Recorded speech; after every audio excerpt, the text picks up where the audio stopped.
นี้เป็นเช้าที่เราเข้ามานมัสการพระเจ้าของเราได้เกิดให้หัวใจของเรานั้นได้เข้ามายังยกย่องนามของพระองค์สรรการให้แผ่นดินปริโหร้องเปล่งเสียงถวายสรรเสริญและโปรดกราบลงนมัสการพระองค์ข้าแต่นมัสการด้วยจิตวิญญาณและความจริงขอเราคือทั้งสิ่งที่หัวใจข้าต้องการข้าขอถวายวิญญาณจำว่าชีวิตแทบบ้าพระเจ้าของข้าราชาแห่งดวงนมัสการพระเจ้าด้วยกันข้าแต่นมัสการด้วยจิตวิญญาณและความจริงเพราะเราคือทั้งสิ่งที่หัวใจข้าต้องการข้าขอถวายวิญญาณจำว่าชีวิตแทบบ้าพระเจ้าของข้าราชาแห่งดวงใจโอ้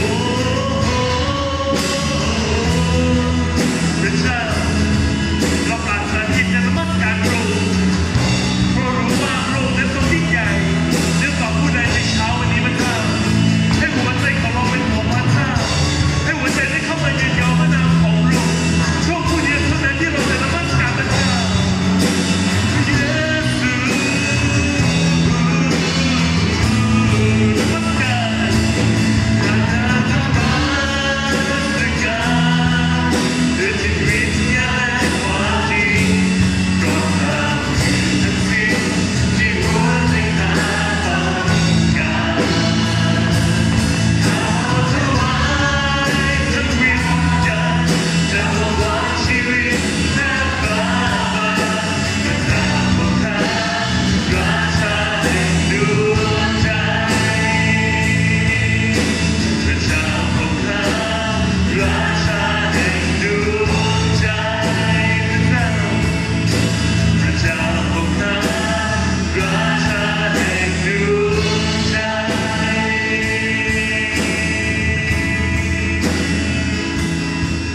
พระเจ้า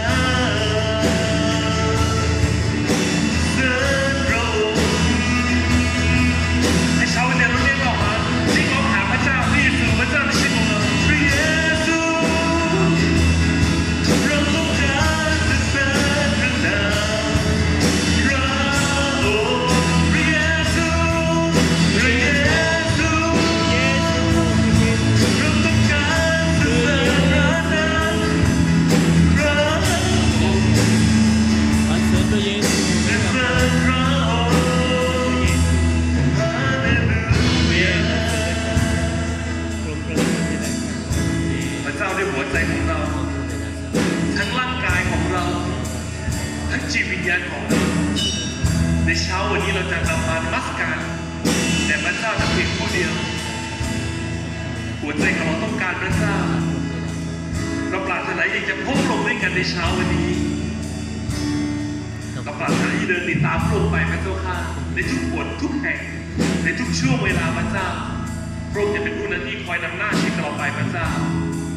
ในเช้าวันนี้ที่จะเป็นเช้าแห่งการสรรเสริญพระนามพระองค์พระเจ้าข้าไปถวายร่วมกันในพระนามพระเยซูคริสต์เจ้าเอเม